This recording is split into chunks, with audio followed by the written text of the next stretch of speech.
म्हणून 1,00,000 काम बाजूला सोडा, पण अगोदर दान करा. 1000 काम बाजूला सोडा, अगोदर तीर्थस्नान करा. 100 काम बाजूला सोडा, अगोदर जेवण करा. पोटाला खा. खायचंच असेल तर फक्त शाकाहार, मांसाहार नाही. ऐकलंय असेल बऱ्याच वेळा, आपण सांगितलंय असेल, आपल्याला माहीतही असेल, आणि माहीत असून सुद्धा आपण मांसाहार करीत असालच. जे प्राणी ओठानं पाणी पितात त्यांनी मांसाहार करायचा नाही असं शास्त्र आहे. आणि ज्या प्राण्यांना ओठानं पाणी पिता येणार नाही त्यांनी मांसाहार केला तरी चालेल असं शास्त्र सांगतं. आणि मला वाटतं या बाबतीमध्ये माणसापेक्षा मुकी जनावरं मर्यादा सांभाळतात. मग एखादं गाढव तुम्ही असं धरान, एका खोलीत बांधा आणि 1 महिनाभर त्याला खायला देऊ नका, प्यायला देऊ नका, उपाशी बांधा, 1 महिना उपाशी. आणि 1 महिन्याच्या नंतर त्या गाढवासमोर थोडंसं मांस ठेवा. काय करील गाढव? माणसं हो, गाढव काय करील? खाईल? नाही खाणार. गाढव उपाशी राहिलं तरी मांस खाणार नाही, हे उत्तर माणसं देतात. कार्यक्रम ठरलेलाच आहे. कीर्तन झाल्यानंतर महिला वर्गासाठी एक प्रश्न असतो, पुरुष वर्गासाठी एक प्रश्न असतो. म्हणून कीर्तन तुम्ही लक्षपूर्वक ऐकायचे आणि या पुरस्काराचे मानकरी व्हायचे. चला, या सृष्टीमध्ये 84 लाख योनी जगतात, पण त्यातल्या 83,99,999 योनीसाठी कुठली आचारसंहिता नाही. संत त्यांना कुठली आचारसंहिता लावत नाहीत, त्यांना कुठला मर्यादा घालण्याचा प्रयत्न करत नाहीत. शास्त्रही त्यांना कुठली आचारसंहिता लावत नाही, त्यांना कुठला मर्यादा घालण्याचा प्रयत्न करत नाही. का करत नाही? तर याचं कारण असं आहे, जरी त्यांना आचारसंहिता लावण्याचा प्रयत्न केला, जरी त्यांना मर्यादा घालण्याचा प्रयत्न केला, तरी त्याचा उपयोग होणार नाही. आपल्या शेतातलं एखादं जनावर असेल, आपण शेतातून घरी आल्यावर त्याला बांधलेलं जे दावं असतं आपण ते तोडून ते गोठ्याच्या बाहेर आलं असेल आणि समोर हिरवी गार ज्वारी बघितली असेल. मला सांगा, ते जनावर जेव्हा गोठ्यातून बाहेर येतं आणि समोर हिरवीगार ज्वारी पाहतं, तेव्हा ते जनावर काय करतं? ज्वारीत जातं, ज्वारी खातं, पोट भरल्यानंतर त्या ज्वारीचं नुकसान करतं. आणि हे जेव्हा तुमच्या शेजारच्या शेतकऱ्याने बघावं आणि तुम्हाला फोनवर सांगावं की अरे तुमचं जनावर सुटल्याने ज्वारीचं खूप नुकसान करतं, या बरं लवकर.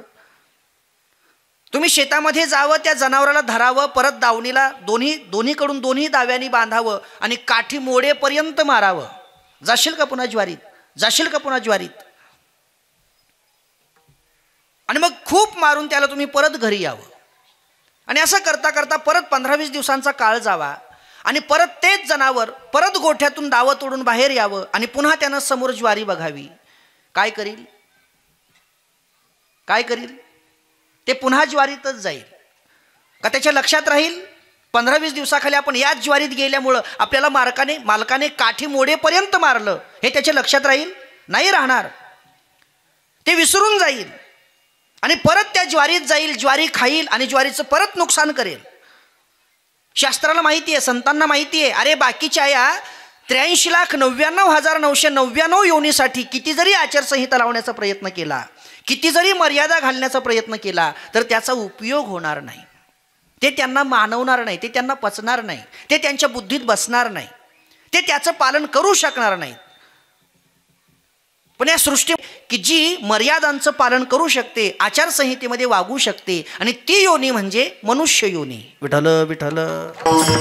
आणि म्हणून शास्त्र, संत माणसासाठी आचारसंहिता घालून देतात, माणसासाठी मर्यादा घालून देतात. आणि माझं मत असं आहे, मर्यादा असल्या पाहिजेत, मर्यादा असल्या पाहिजेत. आणि नुसत्या मर्यादा असून चालत नाही, त्या मर्यादा सांभाळल्याही पाहिजेत. विठ्ठल विठ्ठल. कारण कुठलीही गोष्ट जोपर्यंत मर्यादेत आहे तोपर्यंत तिचा परिणाम चांगला असतो, पण कुठलीही गोष्ट जेव्हा मर्यादेच्या बाहेर जाते तेव्हा तिचा परिणाम हा भयानक असतो. मग ती गोष्ट चांगली असू द्या चाहे वाईट असू द्या. माझं मत सांगतो, असं वाटू देऊ नका की मर्यादा फक्त वाईटच गोष्टीला असाव्यात, असं वाटू देऊ नका. मर्यादा ह्या चांगल्या गोष्टीला सुद्धा असाव्यात. विठ्ठल विठ्ठल.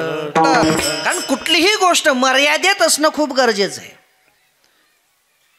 माणसाच्या दुर्जनपणाला जशी मर्यादा असावी ना, ऐका बरं, थोडं महत्वाचं आहे.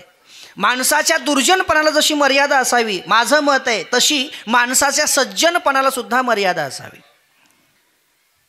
माणूस मर्यादेपेक्षा जास्त दुर्जनही असू नये आणि माणूस मर्यादेपेक्षा जास्त सज्जनही असू नये. एकदा पाया पडा, दोनदा पाया पडा, तीनदा पाया पडा, 10 वेळेस पाया पडा.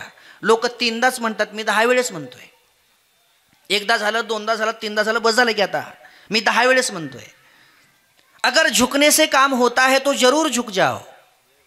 अगर झुकने से काम होता है तो जरूर झुक जाओ, लेकिन अगर झुकने से भी काम नहीं होता है तो रुक जाओ. विठ्ठल विठ्ठल. आता कोणी म्हणेल महाराज तुम्हाला तुकाराम महाराजांनी असलं शिकविले का? सांगू, तुकाराम महाराजांनी खरंच असलं शिकविले. आपण फक्त गाथा वाचित नाही.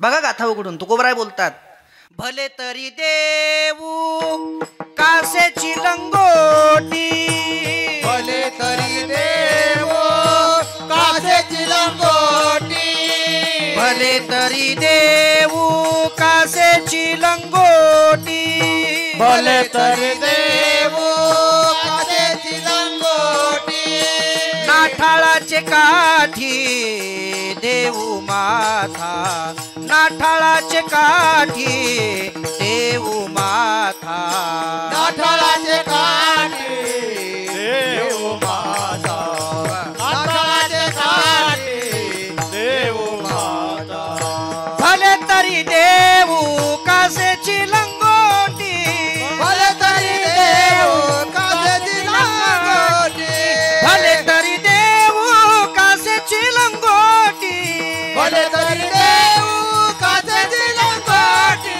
नाठाळाचे काठी देऊ माथा, नाठाळाचे काठी देऊ माथा, नाताळाचे काठी देऊ माता, नाताळाचे काठी देऊ माता,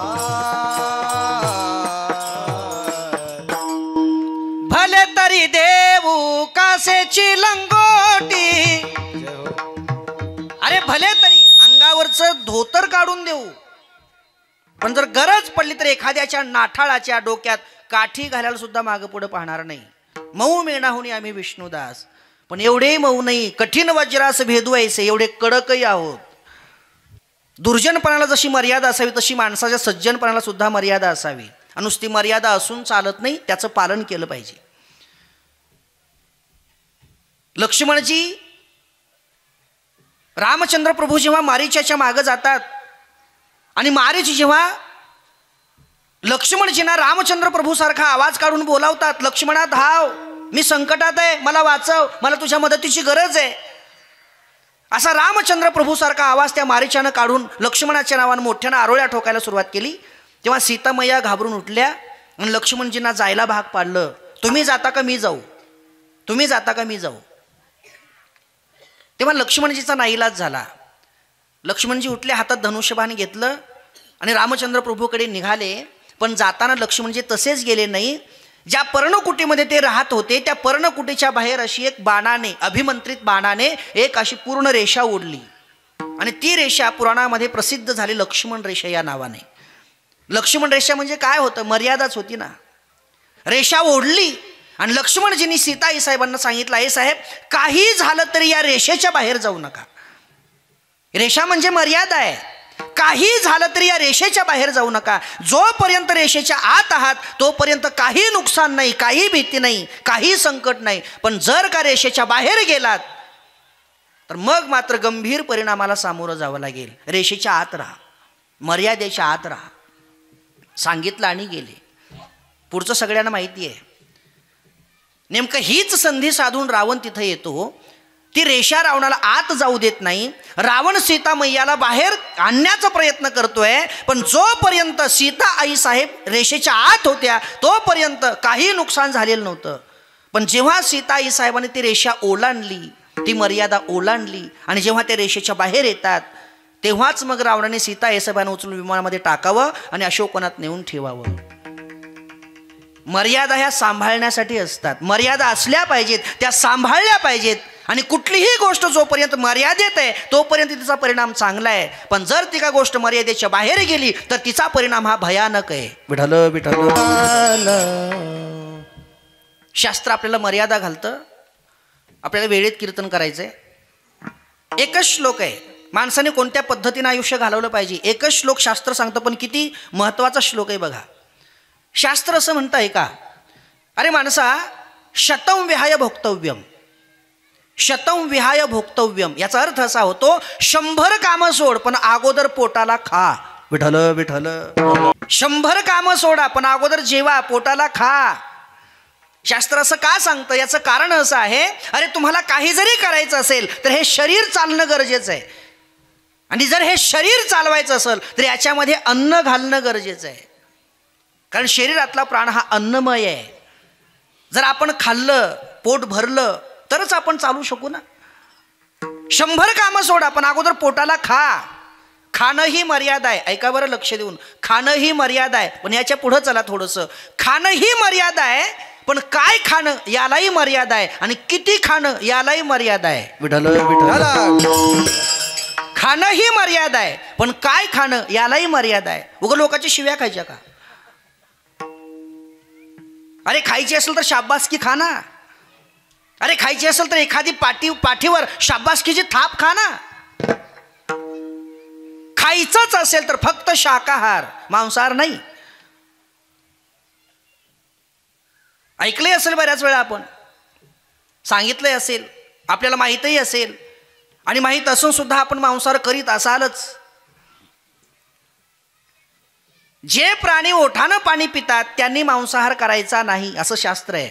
आणि ज्या प्राण्यांना ओठानं पाणी पिता येणार नाही त्यांनी मांसाहार केला तरी चालेल असं शास्त्र सांगतं. आणि मला वाटतं या बाबतीमध्ये माणसापेक्षा मुकी जनावरं मर्यादा सांभाळतात. विठ्ठल विठ्ठल. अरे वाघ जिभेनं पाणी पितो त्यानं मांसाहार केला तरी चालतं. सिंह जिभेनं पाणी पितो त्यानं मांसाहार केला तरी चालतं. अरे कुत्रा जिभेनं पाणी पितो त्यानं मांसाहार केला तरी चालतं. अरे मांजर जिभेनं पाणी पितं त्यानं उंदरं खाल्ली तरी चालतात. मला सांगा, माकड कशाने पाणी पितं? माकड ओठाने पाणी पितं, जिभेनं नाही, ओठानं पाणी पितं. उपाशी मरल पण मांसाहार नाही करणार. चला एक काम करा. गाढव माहिती आहे सगळ्यांना. गाढव गाढव कशाने पाणी पितं? ओठानं पाणी पितं ना गाढव. मग एखादं गाढव तुम्ही असं धरा आणि एका खोलीत बांधा आणि 1 महिनाभर त्याला खायला देऊ नका, प्यायला देऊ नका, उपाशी बांधा. 1 महिना उपाशी. आणि 1 महिन्याच्या नंतर त्या गाढवासमोर थोडंसं मांस ठेवा. काय करील गाढव? माणसं हो, गाढव काय करील? खाईल? नाही खाणार. गाढव उपाशी राहिलं तरी मांस खाणार नाही हे उत्तर माणसं देतात. विठ्ठल विठ्ठल. कौतुक आहे की नाही? अरे गाढव उपाशी मरल पण मांसाहार नाही करणार हे उत्तर माणसं देतात. आणि माणसं खुशाल मांसाहार करतात. जसं गाढव ओठानं पाणी पितं, अरे जसं माकड ओठानं पाणी पितं, जशी गाय ओठानं पाणी पिते, तसा माणूस सुद्धा ओठानंच पाणी पितो. जिभेनं पाणी पिणारा माणूस दाखवा, 1000 रुपये बक्षीस मिळवा. आहे कोणी तुमच्यात? नाही. सगळी माणसं ओठानंच पाणी पितात ना. मांसाहार आपला आहार नाही. पण लोक म्हणतात, बुवा अहो महाराज, मांसाहार केल्यावर बॉडी बनते. बॉडी मांसाहार केल्यावर बॉडी बनते. तुम्हाला किती वारकरी बॉडी बिल्डर दाखवू? किती वारकरी दाखवू? आपलं तर सोडा हो. स्वानंद सुखनिवासी सद्गुरू जोग महाराज उत्तम पहिलवान होते, उत्तम. आणि त्यांचे थोरले बंधू पांडोबा महाराज पुण्यामध्ये, आपल्याजवळ पुण्यामध्ये एका चौकात रेड्यांची झुंज मातली अशी, आणि झुंजच आटोपत नाही. शेवटी तिथल्या पोलीस अधिकाऱ्याला त्या रेड्यांना गोळ्या घालण्याचे आदेश द्यावे लागले. आणि 2 सैनिक असे बंदुका लावूनच बसले त्या रेड्यांना गोळ्या घालण्यासाठी. पण त्या रेड्यांची झुंज इकडं तिकडं फिरते ना सारखी, नेमच धरता येत नाही. 1 तास झाला, झुंज काही आटोपत नाही आणि यांना नेम काय सापडत नाही. पण एवढ्यात तिथं विष्णुबुवा जोग महाराज आणि पांडोबा महाराज दोघेही तिथं आले. लोक जमलेले बघितले, ते सैनिक बंदुका लावून बसलेले बघितले, ते रेड्यांची झुंज बघितली. आणि ते पळतच त्या सैनिकाजवळ आले म्हणले, बंदुका खाली करा.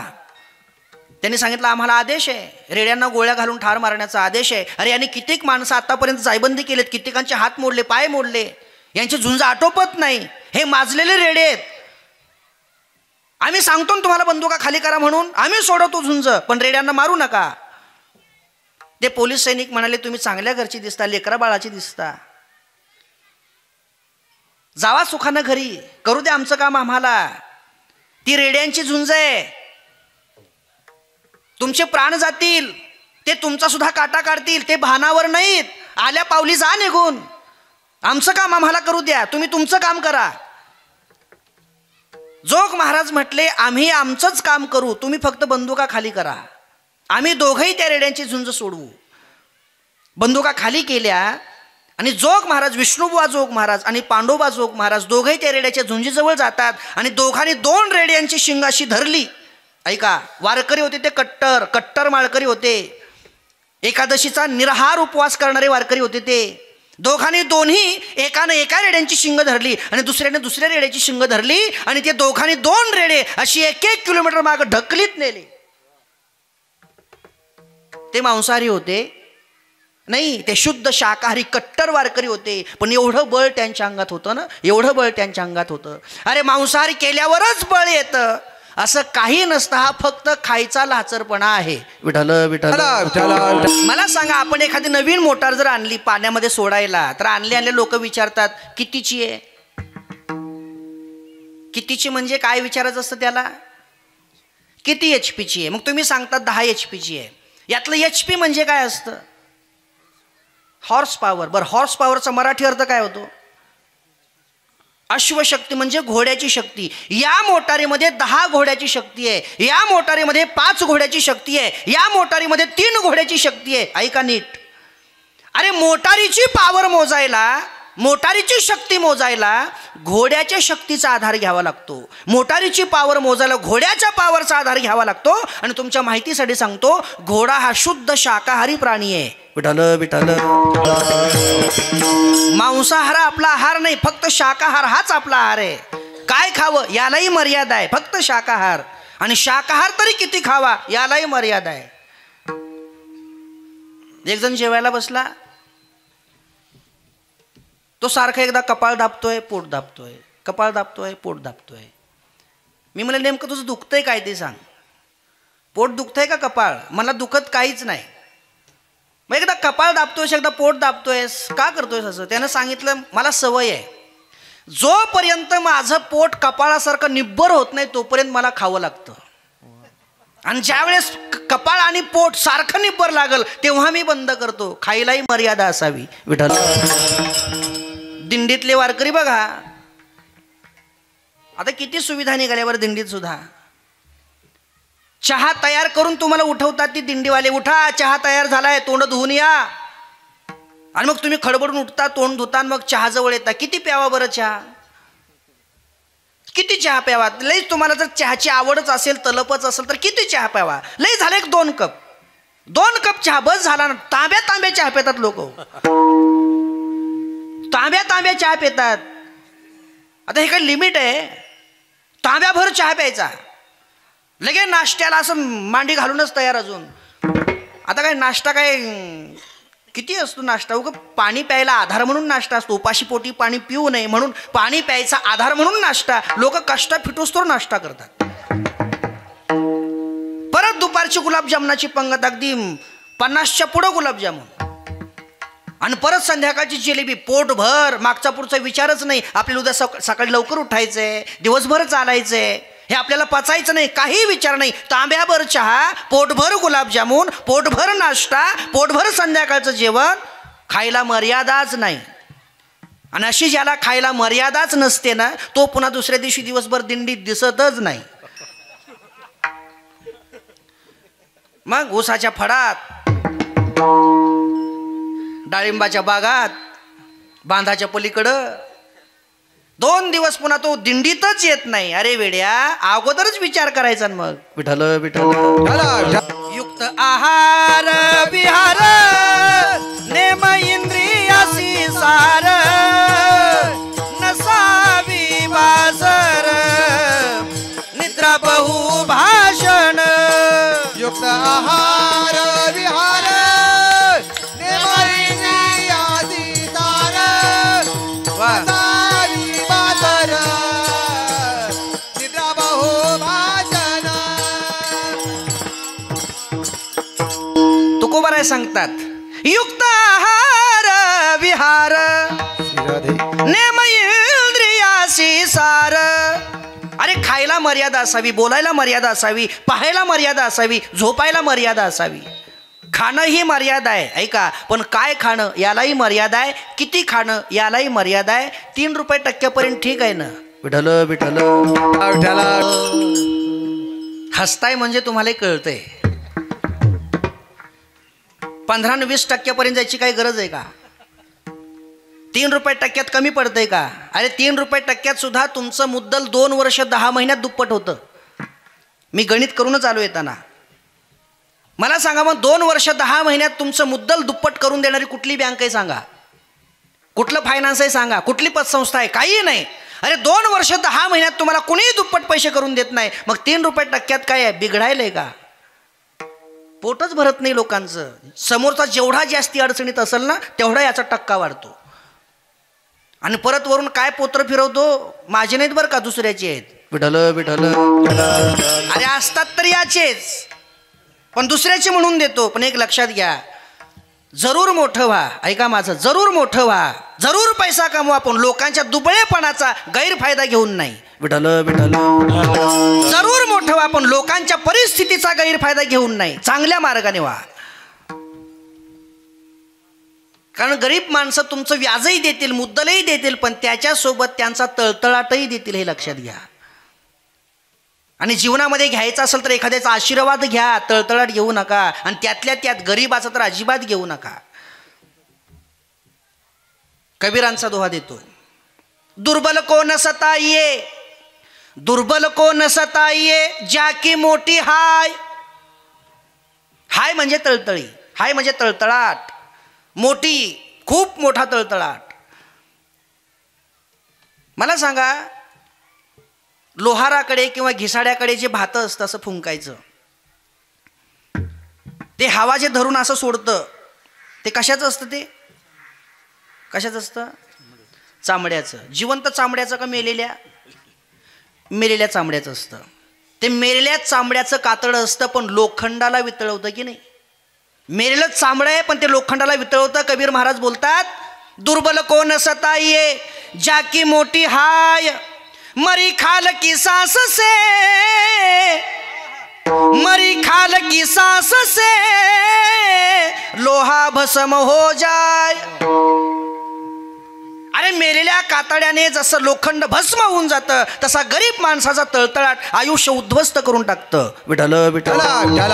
शक्य तेवढी गरिबांना मदत करा, शक्य तेवढ्या गरिबांना आधार द्या, शक्य तेवढ्या गरिबांच्या परिस्थितीत कशी सुधारणा करता येईल यासाठी थोडेसे व्यापक प्रयत्न करा. त्यांना पिळू नका, गरजेपुरता त्यांचा वापर करू नका. मर्यादा आहे. किती खावं याला मर्यादा आहे. लिमिटमध्ये असावं, ते पचतं. लिमिटच्या बाहेर गेल्यावर ओकावं लागतं. विठ्ठल विठ्ठल.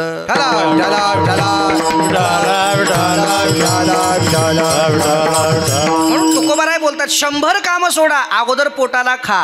चला पुढं. शतम विहाय भोक्तव्यम. शास्त्र पुढचं वाक्य देतं, सहस्त्रम स्नानम आचरेत. 100 कामं सोडा, अगोदर पोटाला खा. ही आपली आचारसंहिता सांगतोय बरं का. आपल्याला कसं जीवन घालवायचं हे शास्त्र काय सांगतं ते सांगतोय. 100 कामं सोडा, पोटाला खा. 1000 कामं सोडा, स्नान करा. म्हणजे आधी काय करा? का पांघरुणातूनच विचारा झालंय का म्हणून? असे काही लोक आहेत, झालंय का स्वयंपाक? अरे आतरुणाच्या बाहेर तरी या अगोदर. 1000 कामं सोडा, पण अगोदर स्नान करा. मला कौतुक वाटतं काही लोकांचं, 8-8 दिवस बिना आंघोळीचे कसे राहत असतील हो. विठ्ठल विठ्ठल. हे घरचं स्नान तर झालंच पाहिजे हो, झालंच पाहिजे. पण 1000 कामं सोडावे आणि माणसानं तीर्थस्नान करावं. पंढरपूरच्या चंद्रभागेचं स्नान 1000 कामं सोडून करावं. अरे आळंदीच्या इंद्रायणीचं स्नान 1000 तीर्थ करून सोडा, 1000 कामं सोडून करावं. पैठणच्या पवित्र गोदावरीचं स्नान 1000 कामं सोडून करावं. नाशिकच्या पवित्र गोदावरीमध्ये कुंभमेळ्यामध्ये 1000 कामं सोडून स्नान करण्यासाठी जावं. हे तीर्थस्नान खूप महत्त्वाचं आहे, कारण तीर्थ आपले दोष घालवतात, आपल्याला शुद्ध बनवण्याचा प्रयत्न करतात. तीर्थयात्रा केली पाहिजे हो. पोटाला उपाशी राहू नका, पोटभर जेवा, पोटाला खा. 100 कामं सोडा, पोटाला खा, पण 1000 कामं सोडा, तीर्थस्नान करा, तीर्थयात्रा करा. चला पुढं. शतं विहाय भोक्तव्यम सहस्त्रम स्नानमाचरेत. आणि याच्या पुढं लक्षम विहाय दातव्यम. 1,00,000 कामं सोडा, पण अगोदर दान करा. विठ्ठल विठ्ठल. त्याच्या संयोजकांना सप्ताहाची देणगी मागायला आपल्या घरापर्यंत येऊ द्यायचं नाही. आपण स्वतःहून मंडपात नेऊन आपली देणगी द्यायची. ही आमची देणगी घ्या. त्यानं मागण्यासाठी आपल्यापर्यंत नाही येऊ द्यायचं. 1,00,000 कामं सोडा, पण अगोदर दान करा. कारण कलियुगामध्ये दान एवढाच मार्ग शिल्लक राहिलाय पुण्य कमवण्याचा. पण लोक दान देत नाहीत, शहाणपण ज्या शिकवतात. दारावर जर एखादा अतिथी आला, भिकारी आला, आणि जर तो आपल्याकडे याचना करायला लागला तर लोक देत नाहीत, पण त्याला शिकवतात धडधाकट दिसायलाच की चांगला. 1 कापलं तर 2 होतील. काम धंदा करा का रोग आला का? आयतं खायची सवय लागली, भीक मागून जगायची सवय लागली आहे. शहाणपण शिकवू नका. तो पैसे मागत असेल देऊ नका, तो कपडे मागत असेल देऊ नका, तो एखादी वस्तू मागत असेल देऊ नका, तो डाळीचाच आग्रह करत असेल, तांदळाचाच आग्रह करत असेल, गव्हाचाच आग्रह करत असेल देऊ नका. पण कमीत कमी तुमच्या घरात अर्धी भाकरी असेल की नाही? अर्धी भाकरी असेल की नाही? अरे अर्धी भाकरी त्याच्या हातावर घाला आणि मग पाठवा. रिकामं जाऊ देऊ नका. आणि काम कर हा सल्लाही त्याला देऊ नका, कारण भीक मागणं सुद्धा एक काम आहे. विठ्ठल विठ्ठल. आणि तेही काम साधं नाही, ते सुद्धा क्वालिफाईड काम आहे.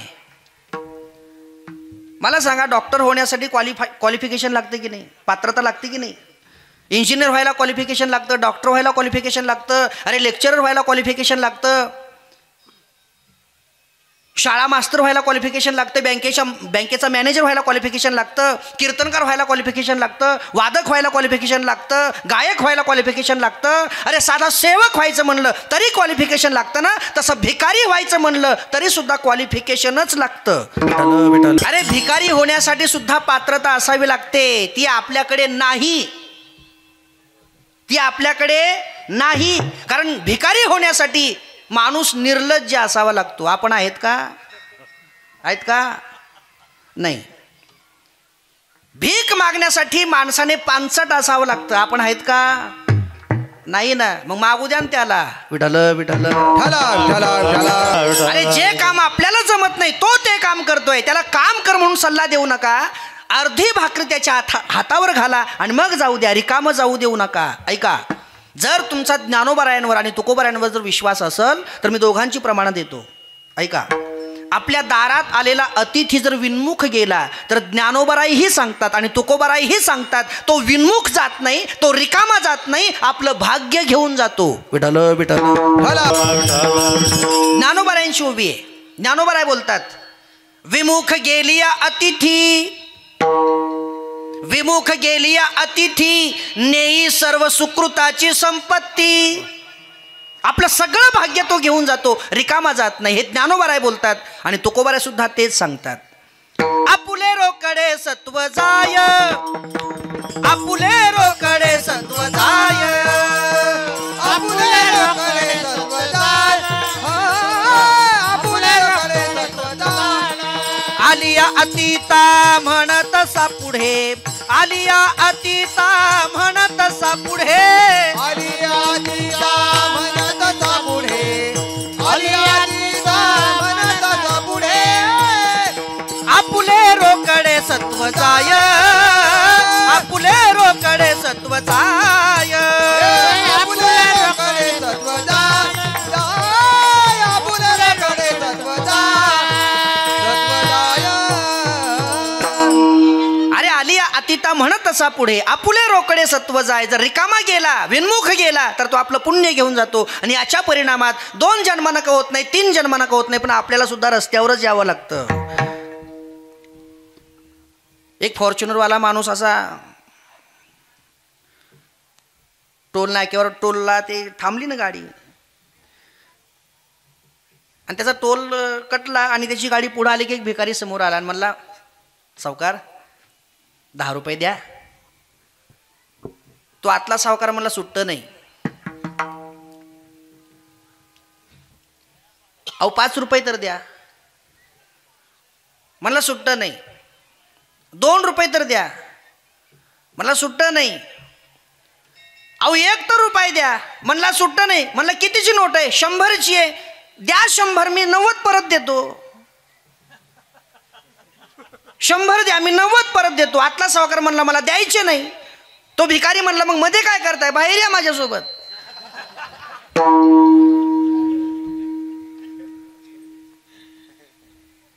असंच होतं. आपल्याकडे असताना जर आपण नाही दिलं तर याचा परिणाम काही काळाने, काही जन्माने का होत नाही, आपल्याला सुद्धा तेच करावं लागतं.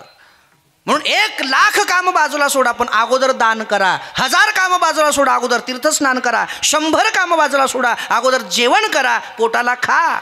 आणि शेवटी शास्त्र सांगताय का, शतं विहाय भोक्तव्यम सहस्रम स्नानमाचरेत, लक्षं विहाय दातव्यम आणि कोटीन त्यक्त्वा हरिं भजेत. कोट्यावधी काम सोडा, पण अगोदर देवाचं नामस्मरण करा. विठ्ठल विठ्ठल. आणि हेच तुकोबाराय अभंगाच्या पहिल्या चरणात सांगतात. अवघी मिथ्याटी, अवघी मिथ्याटी, अवघी मिथ्याटी, अवघी मिथ्याटी, अवघी मिथ्याटी, अवघी मिथ्याटी, वा. अवघी मिथ्याटी, मिथ्याटी. राम नाही, राम नाही, राम नाही जब कटे, सावधान सावधान, हरी बोल. सावधान सावधान, सावधान सावधान, सावधान सावधान. राम नाही जब कंठी, सावधान सावधान,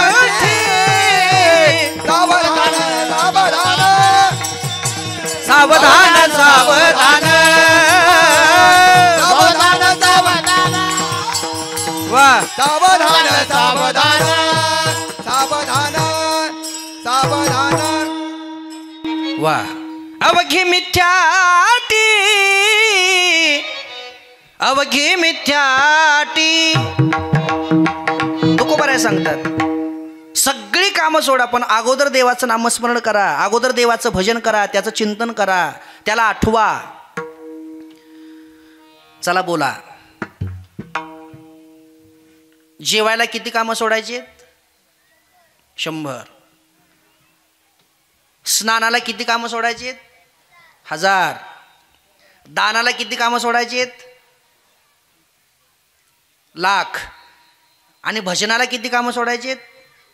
1 कोटी. म्हणजे सगळ्यात आधी काय येईल? सगळ्यात आधी काय येईल? भजन. कारण भजनाला 1 कोटी कामं सोडायची, जेवायला फक्त 100 सोडायची. सगळ्यात अगोदर काय येईल? भजन येईल. मग म्हण कशी असायला पाहिजे होती? म्हण कशी असायला पाहिजे होती? आधी विठोबा मग पोटोबा, अशी म्हण असायला पाहिजे होती की नाही? पण म्हण कशी आहे? आधी पोटोबा मग विठोबा. अशी कशी पडली? अशी पडली नाही, अशी पाडली. म्हण अशी नाहीच, म्हण अशीच आहे, आधी विठोबा मग पोटोबा, अशीच म्हण आहे. पण आपल्या भोळेपणाचा गैरफायदा घेऊन कुण्यातरी शहाण्यानं याला फिरविले. विठ्ठल विठ्ठल.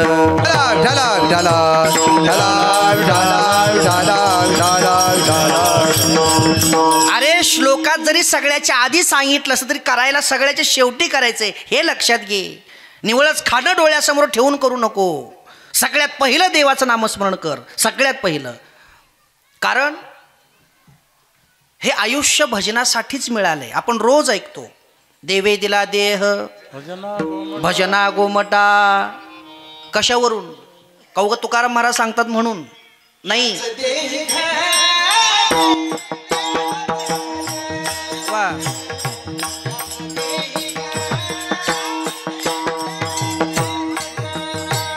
याची देही देवाचे भजन, याच देही देवाचे भजन.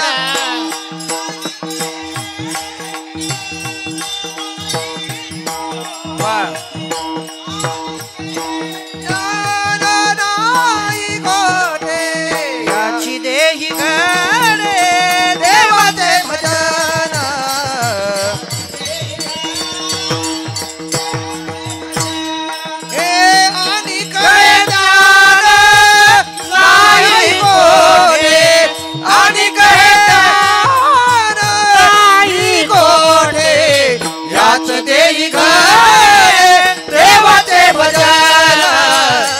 याच देई खरे देवाचे भजन भजन याच्यावर उग तुकाराम महाराज म्हणतात तर नेहमी कीर्तनकार सांगतात म्हणून भरवसा ठेवू नका. जर तुम्हाला पटलं, जर सिद्ध झालं तर करा. चला मी तुम्हाला काही प्रश्न विचारतो. हा कॅमेरा का बनवलाय? शूटिंग करायला. कशावरून? शूटिंग करण्यासाठी बनवला, मान्य आहे, पण कशावरून?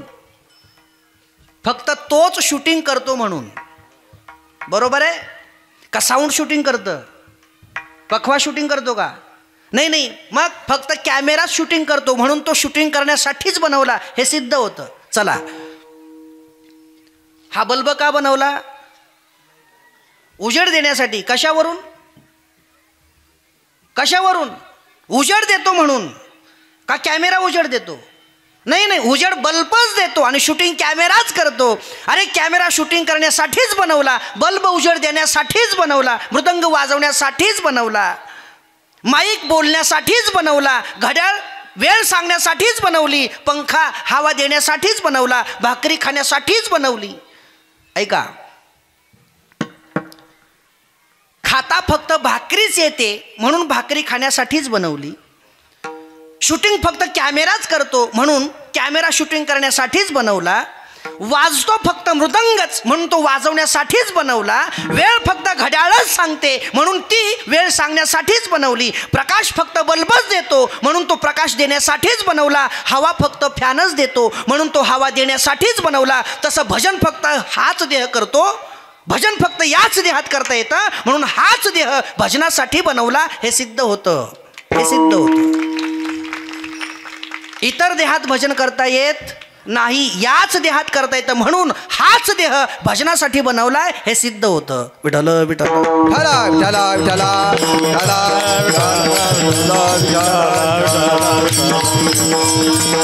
आणि मग जर भजन याच देहात करता येत असेल तर ते कधी केलं पाहिजे? याच देहात केलं पाहिजे की नाही? का हा देह गेल्यावर? अरे गाढवाला किती स्नान घाला, किती फेर अँड लवली लावा, किती पॉन्स टाकून त्याला असं 2 किलो पावडर त्याच्या अंगावर पार करा, किती त्याला माळा घाला. आता ते शाकाहारीचं आहे, त्याला किती माळा घाला, किती माळा घाला, त्याला किती मोठा गंध लावा आणि त्याच्या पुढे किती मोठी ज्ञानेश्वरी ठेवा. वाचील का? वाचील का? नाही वाचणार. का? गाढव ज्ञानेश्वरी वाचत नाहीत. विठ्ठल विठ्ठल. अरे तो माणसांचा धंदा आहे, तो गाढवांचा नाही. आळंदी पंढरीची वारी बैलांनी नाही, माणसांनी करावी. एकादशीचा हरी जागर कुत्र्या मांजरीने नाही, माणसांनी करावा. ज्ञानेश्वरीचं पारायण गाढवा घोड्यांनी नाही, माणसांनी करावं. हा माणसांचा धंदा आहे आणि ते फक्त याच देहात करता येतं म्हणून तुकोबाराय बोलतात, या मानवी देहात आल्यावर बाकीच्या गोष्टी नाही केल्या किंवा नंतर केल्या तरी चालतील, पण अगत्यानं परमार्थ केला पाहिजे. करावी तातडी परमार्थी रे, करावी तातडी परमार्थी, करावी तातडी परमार्थी, हो करावी तातडी परमार्थी. संत समागमे धरावी आवडी, संत समागमे धरावी आवडी. बोला संत समागमे धरावी आवडी, संत समागमे धरावी आवडी, संत समागमे धरावी आवडी, संत समागमे धरावी आवडी, संत समागमे धरावी आवडी, संत समागमे धरावी आवडी. संत समागमे धरावी आवडी, संत समागमे धरावी आवडी रे, करावी तातडी परमार्थी, परमार्थी करावी तातडी परमार्थी. संत समागमे वा धरावी आवडी, वा वा. संत समागमे धरावी आवडी, करावी तातडी परमार्थी, हो करावी तातडी परमार्थी, परमार्थी.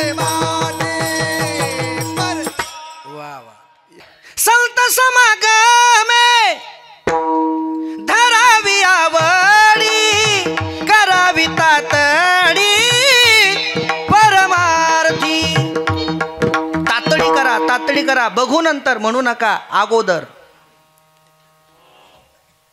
बाकीची कामं नंतर नाही केली तरी चालतील, पण भजन अगोदर केलं पाहिजे, परमार्थ अगोदर केला पाहिजे. कारण तो इतर देहात करता येत नाही, म्हणून याच देहात केला पाहिजे. माणसानं कधी कशाला प्राधान्य द्यावं हे कळलं पाहिजे. प्राधान्य द्यावं श्रोत्यांनी ऐकायला आणि झोपायला नाही. जेव्हा जेव्हा मध्ये मध्ये भजन येतील तेव्हा तेव्हा टाळी वाजवायला, भजन करायला प्राधान्य द्यायला पाहिजे की नाही. काही महानग तर असे असतात, सांगितलं तरी भजन करत नाहीत, सांगितलं तरी टाळी वाजवा भजन करा म्हणलं तरी करत नाहीत. आता मला सांगा, सप्ताह का करावा? लई पैसा जास्त झाला म्हणून करावा? बाकीची गावं करायला आपण तर काय कमी आहोत का म्हणून करावा? करावा लागतो म्हणून करावा? नाही. भजन सप्ताह का करावा? ऐका माझं उत्तर. सप्ताह का करावा? अरे हा सप्ताह याच्यासाठी करावा की या सप्ताहाच्या निमित्ताने माणसाला भजनाची सवय लागावी म्हणून करावा. विठ्ठल विठ्ठल. या 7 दिवसामध्ये, या 8 दिवसामध्ये आपण स्वतःला टाळी वाजवण्याची आणि रामकृष्ण हरी विठ्ठल विठ्ठल म्हणण्याची सवय लावून घ्यायची असते. म्हणून सप्ताह आणि म्हणून एवढा खर्च. आणि जर आपण कीर्तनात बसून टाळी वाजवत नसू, कीर्तनात बसून भजन करत नसू, तर हा खर्च व्यर्थ आहे की नाही? टाळी वाजवली पाहिजे गड्या, भजन केलं पाहिजे. काय केलं पाहिजे? ऐका. हत्ती दाताशिवाय शोभत नाही, मंदिर दिव्याशिवाय शोभत नाही, चांदण्या चंद्राशिवाय शोभत नाहीत, आई वात्सल्याशिवाय शोभत नाही, गाय दुधाशिवाय शोभत नाही, विहीर पाण्याशिवाय शोभत नाही. तसं मानवी जीवन हरिभजनाशिवाय शोभतच नाही. माणूस तोच की जो भजन करतो. विठ्ठल विठ्ठल. सूरदास महाराज बोलतात, पंचपंख बिना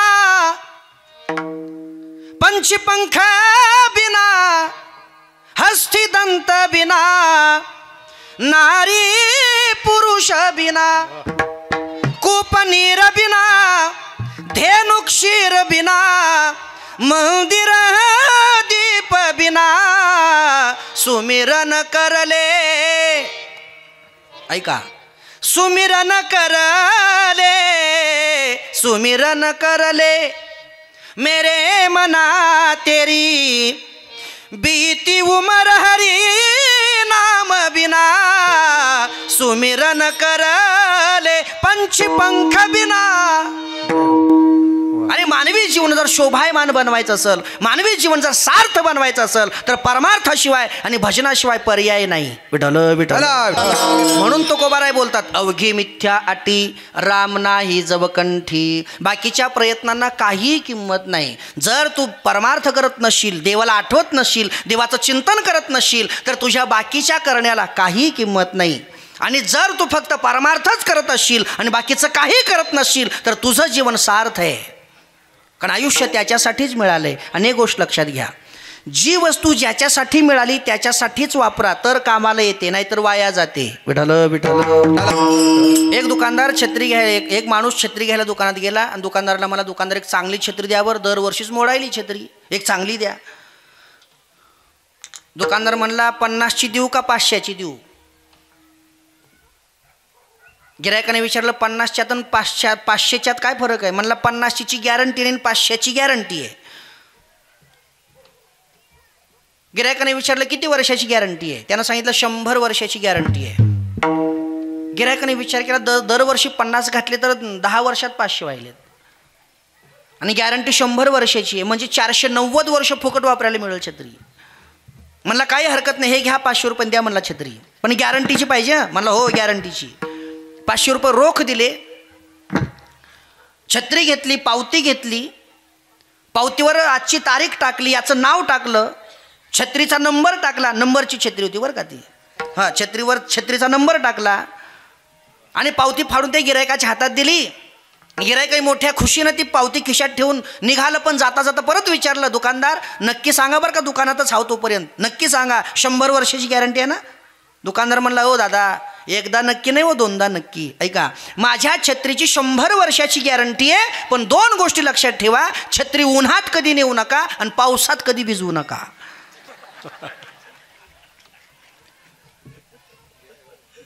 मग गिराईक म्हणला, असं करा, ही छत्री तुमच्या दुकानातच ठेवा. नाही पैसे देऊ नका मला, पावती आहे ना माझ्याकडं, पावती आहे, मी पावती जपून ठेवतो, वाटलं तर हिचं लॅमिनेशन करून घेतो, पण छत्री तुमच्या दुकानातच राहू द्या. दुकानदार म्हणला का, न्या की घरी. काय करू घरी नेऊन, देवाऱ्यात कुठं जागा आहे? जर देवाऱ्यात जागा झाली तर पुन्हा येऊन घेऊन जातो, तोपर्यंत तुमच्या दुकानातच राहू द्या. जेव्हा मला हिची आठवण येईल तेव्हा येईन आणि बघून जाईन. विठ्ठल विठ्ठल. काही कळलं? कळलं. अरे छत्री उन्हात पावसात न्यायची नसेल तर तिचा असून काय उपयोग आहे? तसं हे मानवी शरीर परमार्थात खर्च करायचं नसेल तर याचा असून काय उपयोग आहे? हे परमार्थात खर्च झालं पाहिजे. नाहीतरी गेला जन्म वाया, नाहीतरी गेला जन्म वाया, नाहीतरी गेला जन्म वाया, नाहीतरी गेला. ए सांगतो तुम्हाशी भजारे विठ्ठला, नाहीतरी गेला जन्म वाया, नाहीतरी गेला. सांगतो तुम्हाचे भजारे विठ्ठला, वाह. नाहीतरी गेला जन्म वाया, जन्म वाया. सांगतो तुम्हासी भजारे विठ्ठला, नाही भजला तर नाहीतरी गेला जन्म वाया, जन्म वाया. अरे भजनासाठी हे शरीर मिळाले, याचा खर्च भजनात केला तर कामाला येतं, नाहीतर वाया जातं. ऐसा जन्म गेला वाया, न भजता पंढरी राया. म्हणून तुकोबराय बोलतात, अवघी मिथ्या अटी राम नाही, जवकंठी विठोबा रखुमाई. ओ बार कुमार. चला चला जय जय कुमार विठोबा रखुमाई, जय विठोबा रखुमाई, जय जय विठोबा रखुमाई, जय जय विठोबा. बार कुमार,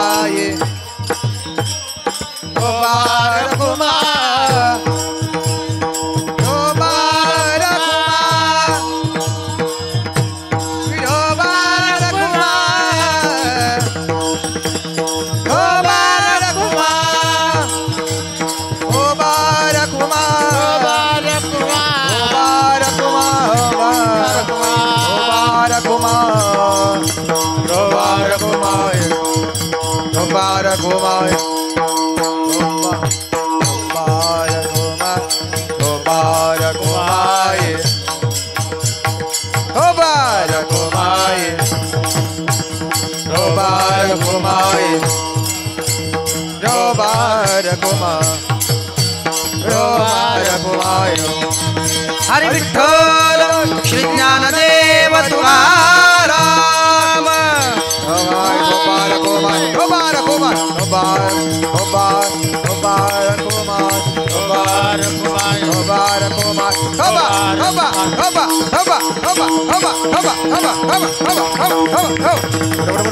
कुंडलिका वरदे हरी विठ्ठल श्री ज्ञानदेव तुकाराम. पंढरीनाथ भगवान की जय. माऊली ज्ञानेश्वर महाराज की जय. जगद्गुरु तुकाराम महाराज की जय. महाबली हनुमान की जय. उमापति महादेव की जय. सब संतान की जय.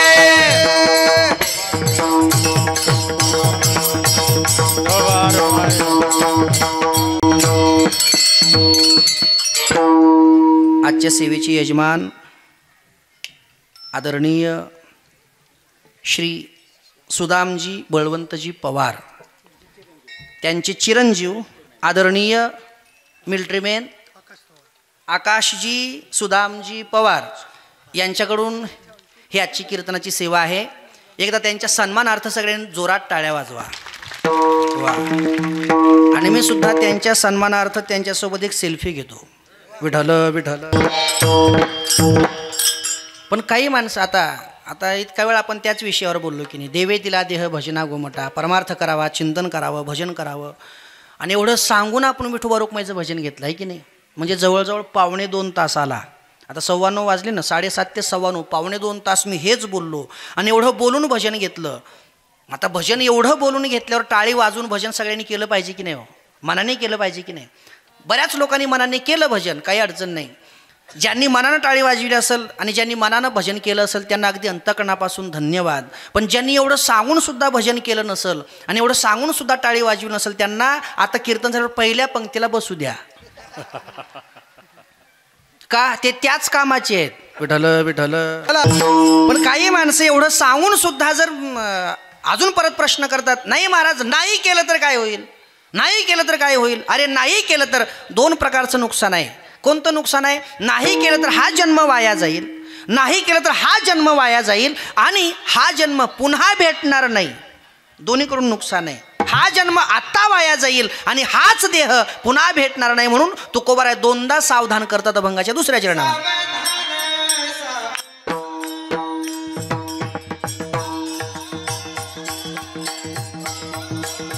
वा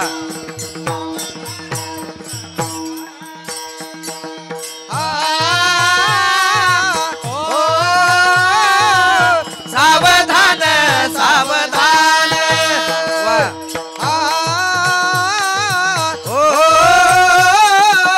सावधान सावधान.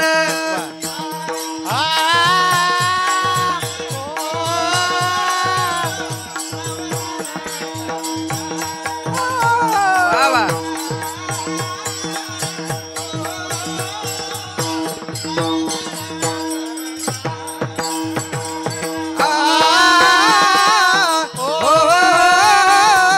सावधान सावधान. हरी हरी. सावधान सावधान.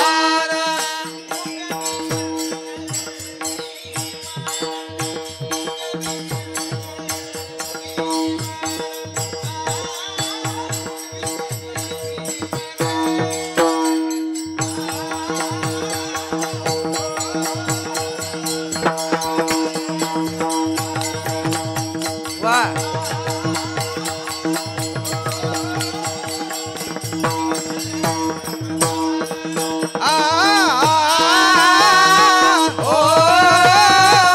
सावधान सावधान.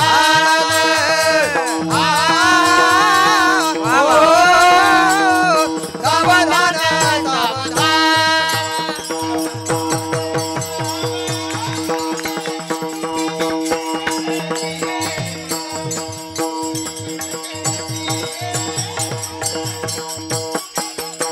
सावधान सावधान.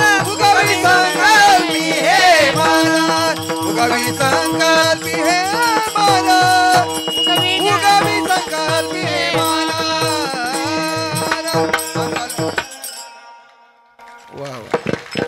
वा वा. सावधान सावधान उगवी संकल्पी हे म्हणून दोनदा सावधान केलं. पहिलं सावधान याच्यासाठी भजन इतर देहात करता येत नाही आणि दुसरं सावधान याच्यासाठी हा देह पुन्हा भेटत नाही. आत्ताच भेटलाय तो मोठ्या दैवयोगाने. पावला हा देह कागटाळी न्याये. आंधळ्याच्या टाळीत जसा योगायोगानं कावळा सापडावा ना तसा हा देह सापडलाय. सार्थक करून घ्या. लोकांना सार्थक करून घ्यावंसं वाटत नाही. किती सांगा किती सांगा, किती सांगू तरी नाही कधी बटकीचे. पुढे शिंदळीचे रडतील. तुकोबाऱ्यांना सुद्धा कठोर व्हावं लागलं की नाही. कुच्चर असतात लोक, कुच्चर. किती सांगू द्या, पालथ्या गाड्यावर पाणी. कुच्चर हरभऱ्यासारखी असतात. तुमच्याकडे आहे का हा शब्द कुच्चर हरभरा? आहे ना. कसा असतो? शिजत बी नाही. वा. चोपदार असावा तर असा. विठ्ठल विठ्ठल. शिजत बी नाही आणि भिजत बी नाही म्हणून त्याला कुचर म्हणतात. तसा एका बाईनं डाळ करण्यासाठी हरभरे भिजू घातले. आता हे कुचर होतं. सगळे भिजले पण हा भिजला नाही. बाईच्या लक्षात आलं हे भिजलं नाही. बाईनं ध्यानच ठेवलं हे भिजलं नाही. आता भिजलं नाही तर नाही हरकत नाही. आता पुढे बऱ्याच प्रक्रिया आहेत ना अजून. जाऊ दे भिजलं नसल, सगळ्यासोबत त्याला वाळू घातलं. आता हे भिजलंच नव्हतं, वाळण्याचा काही विषयच नव्हता ना. मग सगळ्यासोबत आता पुढची स्टेप काय असते? भिजल्यानंतर थोडं थोडं जर असं वाळलं, ते हडकलं थोडं थोडं, तर पुढची स्टेप काय असते? काय करायचं? भरडायचं. तुम्ही बी सांगायला भरडायचं. त्याला काय केलं म्हणतात? नाही नाही,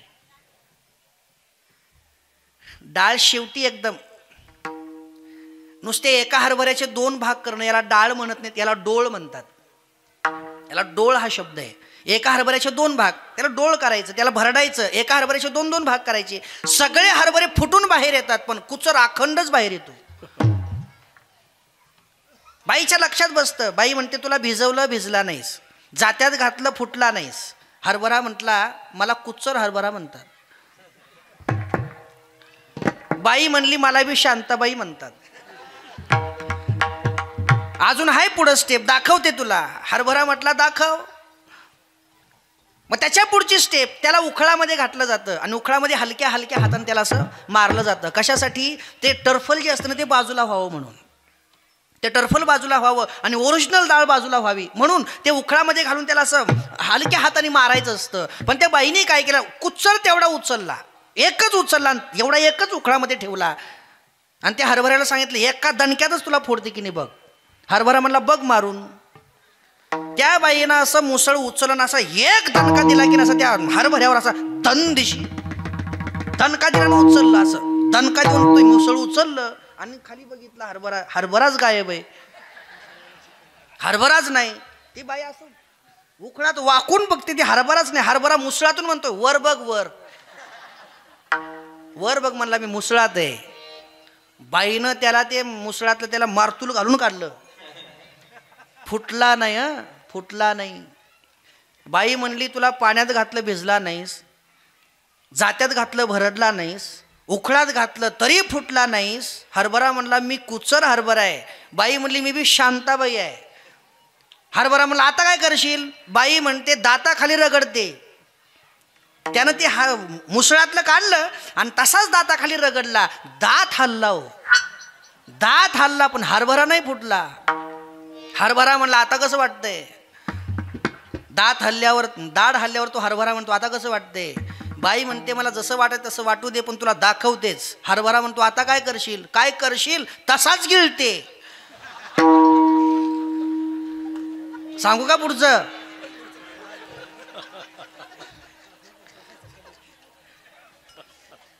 हरभरा म्हणतो बघ गिळून. बाईनं तसाच गिळला म्हणून त्याला कुचर म्हणतात. विठ्ठल विठ्ठल ढाला ढाला ढाला ढाला ढाला ढाला ढाला.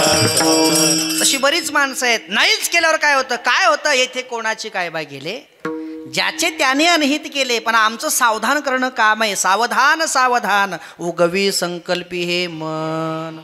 हे मन प्रपंचाच्या मोहमायेतून काढ आणि हेच मन देवाच्या पायावर स्थिर करण्याचा प्रयत्न कर. त्याचं नामस्मरण कर, त्याचं चिंतन कर.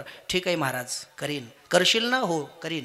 पण एक लक्षात ठेव, जर परमार्थ करायचा असेल तर आयुष्याच्या शेवटच्या क्षणापर्यंत केला तर कामाला येतो, आणि जर मध्ये सोडला तर पुन्हा काळाचे दंड खावेच लागतात. म्हणून सांडिले ते मांडे, आग्रह उरल्या काळदंडे. ठीक आहे महाराज, हेही लक्षात ठेवीन. पण नेमकं परमार्थ म्हणजे काय करू? तुकोबाराय बोलतात, तुका म्हणे आले भागा, तुका म्हणे आले भागा, तुका म्हणे आले भागा, तुका म्हणे आले भागा, तुका म्हणे आले भागा, तुका म्हणे आले भागा, तुका म्हणे आले भागा, तुका म्हणे आले भागा. ठेवून चिंती पांडुरंगा, ठेवून चिंती पांडुरंगा, ठेवून चिंती पांडुरंगा, ठेवून चिंती पांडुरंगा. हा सावधान सावधान, सावधान सावधान, सावधान सावधान उगवी संकल्पी हे मन. सावधान सावधान, सावधान सावधान, वा सावधान सावधान उगवी संकल्पी हे मन. तुकोबाराय शेवटी सांगतात, तुका म्हणे आले भागा, देऊनी चिंती पांडुरंगा. अरे जे कर्म तुझ्या वाट्याला आले ते खुशाल कर, ते सोडू नको. पण ते करत असताना देवाला मात्र विसरू नको. देवाला फक्त एवढंच सांग, देवा आज मी जिथंही आहे, जसाही आहे आणि जोही आहे तो फक्त तुझ्या कृपेने आहे, तो फक्त तुझ्या उपकारामुळे आहे, एवढंच त्याला सांगा. अरे हाच मोठा परमार्थ आहे. तुका म्हणे आले भागा देऊनी चिंती पांडुरंगा, सावधान सावधान उगवी संकल्पी हे मन. ज्ञानेश्वर माऊली ज्ञानराज माऊली तुकाराम, ज्ञानेश्वर माऊली ज्ञानराज माऊली माऊली ज्ञानेश्वर माऊली ज्ञानराज माऊली तुकाराम. ज्ञानेश्वर ज्ञानराज माऊली जय जय ज्ञानेश्वर माऊली ज्ञानराज माऊली तुकाराम. ज्ञानेश्वर माऊली ज्ञानराज जय जय ज्ञानेश्वर माऊली ज्ञानराज माऊली तुकाराम. ज्ञानेश्वर माऊली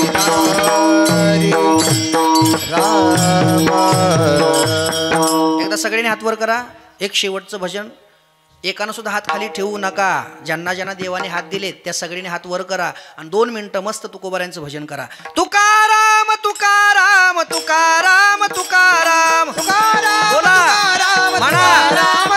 ए तुकाराम तुकाराम तुकाराम तुकाराम वा वा. तुकाराम तुकाराम तुकाराम हरी तुकाराम तुकाराम ए तुकाराम तुकाराम तुकाराम आ तुकाराम तुकाराम तुकाराम तुकाराम वा वा.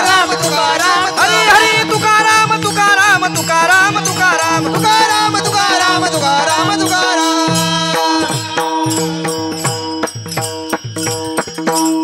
वा. विठ्ठल जय जय विठ्ठल विठ्ठल. जय विठ्ठल जय जय विठ्ठल पुंडलिक वरदा हरी विठ्ठल श्री ज्ञानदेव. तुकाराम पंढरीनाथ भगवान की. प्रश्न सोपा आहे, तसा काही अवघड नाही. कॉप्या टाकू नका, कॉप्या टाकू नका. ते उत्तर कसं म्हणजे कसं ओळखायचं ते उभं राहून सांगायचं. आणि समजा दोघी तिघीला येत असलं नाही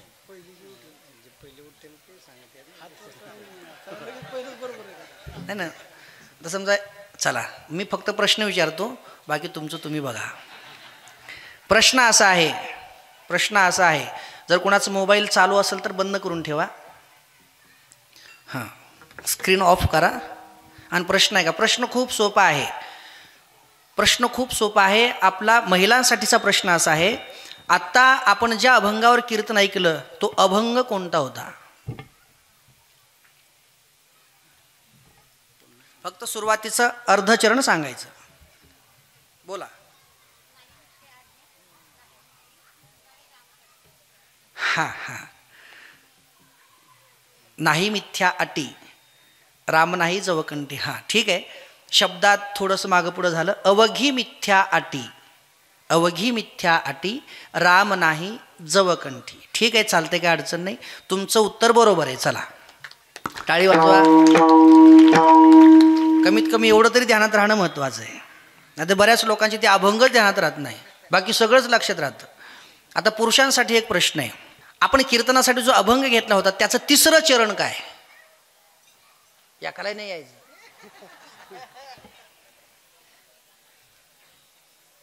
आहे कोणाकडं?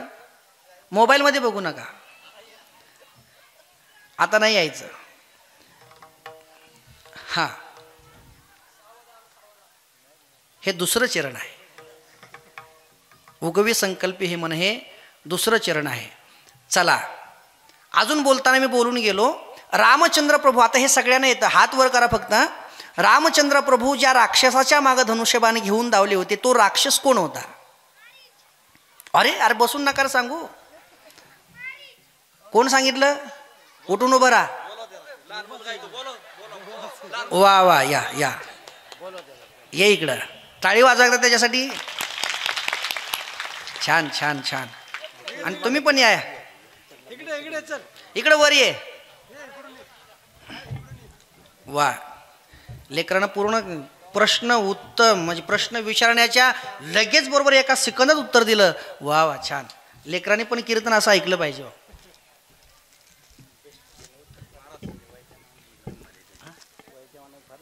हो हां,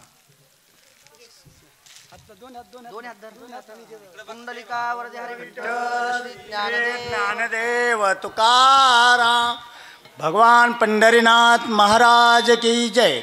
माऊली ज्ञानेश्वर महाराज की जय. जगत गुरु तुकाराम महाराज की जय. सयाजी थोडं खाली कर थोडं. गुरुदेवार विठ्ठल श्री ज्ञानदेव तुकाराम नाही